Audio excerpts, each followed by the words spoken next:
everybody, welcome back to another reading. If you see me looking the same, wearing the same, having the same ambiance video as I had playing in the background on the last one, it's because I'm recording these all at once and I'm doing a mini ChatGPT reading topic video series to schedule to post when I'm out of the country, because I'm leaving in 2 days from when I'm filming this, but this is going to be posting probably January 12th, maybe. So the topic for today's video is Crossroads. Which path should you take?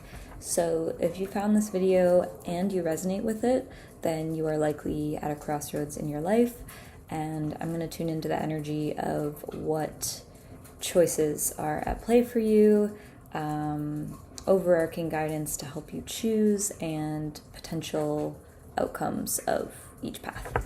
So, what are the two choices for this collective?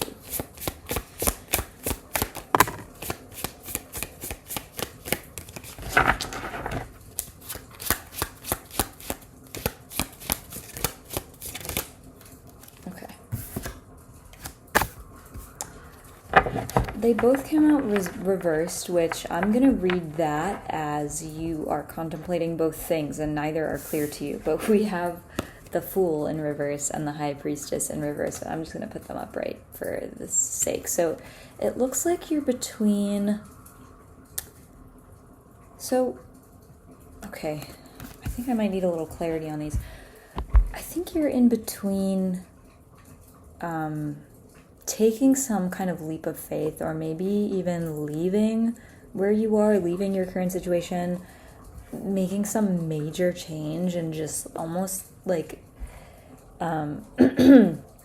it's almost this feeling of like, I'm done and I need to just start fresh. I need to just do something I've never done before. And then there's this other energy. So I feel like you might be contemplating how you can, or how you should approach your next steps. And this approach is more with abandon and with like freedom in your spirit. And this approach is with more slowness, more consultation, more contemplation, more intuitively led. The Fool just leaps and sees where they land, pretty much. And the High Priestess, in terms of making a decision, feels what the right option is. She takes stock of things. That is so interesting. I feel this doesn't feel very distinct to me. They don't feel like two different paths or two different decisions altogether. This could have to do with like the lifestyle that you want to go into, whether you want to just kind of be free and like uninhibited, unbound to any, like uncommitted. Yeah, you could be choosing whether you want to lead a non-committal lifestyle or hone in on a specific skill. And it could literally be your intuition. Like you might be deciding whether you want to practice your intuition more or lead more psychically. What are these paths representing?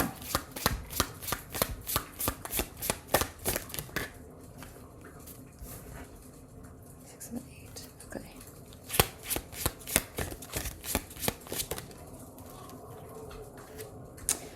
Huh. Okay, this is so interesting. All right, now let's see, overarching guidance to help you choose.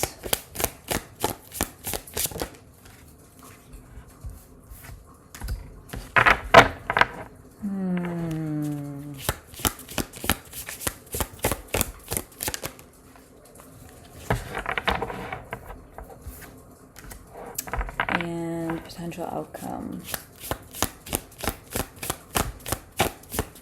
for each path.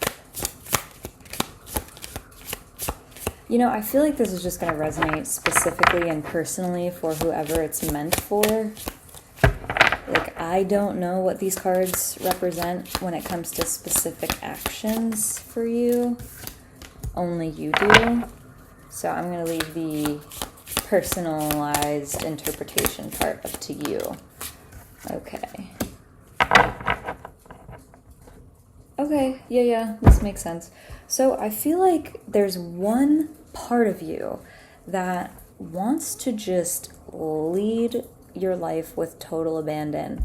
You don't want any responsibilities. Maybe, I mean, it's like you don't want to have to worry about what you're going to do the next day or like your long term right now. You kind of just need a break. You want this feeling of like free falling. I almost think of like extreme sports and like skydiving and just this like abandon and like surrendering yourself to nature and gravity and just that exhilarating. For some people it's exhilarating. For me, I would probably die if I skydove. I don't think I'll ever do that in my life. But yeah, so with the Fool card, the card I pulled for clarity on what this path represents to you is the Eight of Wands. So this living with abandonment choice or path for you probably gives you a sense of things just happening and a sense of like the wind blowing through your hair, you know, driving in a convertible or something, or riding a horse across a field or whatever. There's this sense of like speed and freedom and ease and just like, oh, the wind, you know, the wind in my hair. Like that's the sense I get. It's like a relaxed, easy breezy kind of feeling. And whatever that specific decision that you're thinking of making that will give you those feelings, it's like the feelings is what I'm channeling. I don't know what your specific action that you'll take is. And then for the outcome of choosing this path, I feel like you're really going to just feel this deep-seated sense or be able to connect with a deep-seated sense of like almost, I think, like more faith. So the wheel represents inevitable time, basically. The turning of the wheel of time, you know, circumstances changing. And fate. It's like a part of you subconsciously might be craving a sense of surrender, a sense of abandonment. And, you know, for some people, you might find yourself drawn to, you know, impulsive activities or activities that are maybe a little more dangerous or risky. But it's like, a part of you subconsciously is craving a break from the structure, the routine, the regularity. And so if you do decide to do whatever thing is going to get you closer to this feeling, this energy of the Eight of Wands and the Fool card, you know, just living with abandonment, it will trigger this reconnection to this sense of almost how small and how vulnerable you are in the scheme of the whole universe. And what I would call that is surrender. And surrender is such an important quality to feel and to have, because it allows us to connect with something greater, something divine, call it God, the universe, fate, whatever. And it allows us to let our little egos, our small minds, our human minds, our selfish parts to just turn off and get subdued so that we can be receptive to the beauty and the wonder of the universe like a child. And so I feel like you are really contemplating, like, what can I do? Or like, when, you know, should I decide to like live my life this way? Should I make this my lifestyle because I want to surrender? So that's actually really powerful, really cool. And then the other path we have is, to be honest, I feel like there's a part of you that wants the stability and the clarity and the knowing. You want to make a decision that puts you on a path of being self-assured and having the clarity that this is this thing that I can write down, this thing that I can quantify and qualify and measure, this thing is the right thing for me to do. And this thing will bring me a sense of stability. So the other path is using your intuition, using your foresight, your insight to find a truth, to uncover a knowing about something that will bring you clarity, that will bring you this spike, this surge of just insight, clarity, knowing. Like, it's like you want to, intellectually and emotionally and on a spiritual level, you want to know something, you're seeking knowledge, you want to understand something. This could represent studying or diving deep into a particular area of study for you, and sleuthing your way through the information in whatever field or whatever arena you're contemplating whether or not you should pursue, whether that's just your own intuition or a deeper skill set, a deeper set of knowledge in any particular area. But it's like this part of you is after being able to hold on to this sense of knowing. You want to know something. You could be searching for some information. You could be doing a lot of like researching. This could represent school for some people, or doing some kind of training, or even I don't want to say being a teacher, but like I think it could have something to do with that. And then the result of you following this path, or the desired outcome that you want, if you were to follow the path of certainty, knowing, clarity, insight, the result that you want from this is a sense of stability and control, which is understandable. It's like you want to have an empire, you want to have a temple, a castle, a family, a community, whatever this represents for you, but you want something that you can control and you can take care of and you can look after. Maybe you want to get a pet, maybe you want to adopt a child, like I don't know what this is for you, but you want like that path, you want the surety of this path.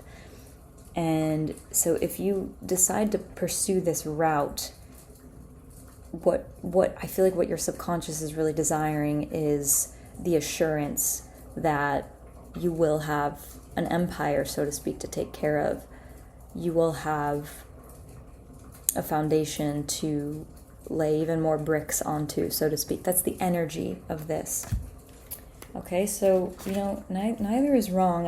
I hope this just was able to provide some clarity on what it is that you really are seeking and help give you some unbiased, energetic, insightful reflections to just help you see and clarify what it is that you're working with here. And if you do want a more in-depth kind of dive into your energies, what it is that you're contemplating, please send me a message. I'm happy to do a reading for you. And I do tarot readings, and I do energy and physical body art portrait readings, which is an interesting format that I don't see around a lot. But the info for all that is in the description. And if you are liking this video so far and you want to support me, you can send me a tip. And I do have info for my tip jars in the description. So anyway, moving on to the final cards. These cards will help you decide, what path you want to take, what you want to choose. So this card, I just pulled this in the previous reading that I did, but this card is saying very clearly, do parts work, dissect the different parts of you that are arguing with each other. Dissect the parts of your psyche, your mind, that are wanting conflicting things or wanting different things. Write them all down. Identify the parts. Say, this part of me feels this way, it wants this thing, it wants to go to school for this reason. This part of me wants to go live in a van and be a nomad for this reason, and it feels this way and it imagines this thing. This part of me wants to adopt a child because blah blah blah, you get it, so on and so forth. Identify those parts, identify them, and if you have a somatic therapist, maybe do some parts work or have them facilitate a parts work session for you. I can also help do some parts work through tarot and through intuitive body art portrait scans. I'm not a therapist, I'm not a trained psychotherapist or doctor or anything, but I have experience, insights, and intuitive abilities that I'm happy to use if you feel called to reaching out for those for support. But do parts work, get to know these parts of yourself, and the more you connect and relate with them, the clearer you'll become. the more you'll discover the core, the unchanging part of you at the center of all of this stuff. And that'll give you the clarity to decide what's best for that part, and all parts together. Because it doesn't have to be a compromise all the time. We can have our cake and eat it too. We can. We can have everything we want. I believe that. And it takes work. It does take work. It takes honesty. It takes work. And then this Six of Wands, this bit of advice for you. What is this? Okay, so this is saying that you will have what you want. I think this is reminding you, or just encouraging you, that you can win and that you will win. This could be a nod to following your own personal sense of victory. What does success look like to you? What does it feel like to you? What does victory feel like to you? Follow that. And the more you understand both of these parts, the more you'll be able to use the knowledge you discover in harmony with itself, and just get closer to a cohesive understanding of what it is that you want to do and where you want to go towards. So I really hope that this gave you some clarity. Please leave a comment if you have any insights from this reading that you want to share. And again, reach out if you want a personal reading. Info is in the description. Everything's there. And that's it. See you next time.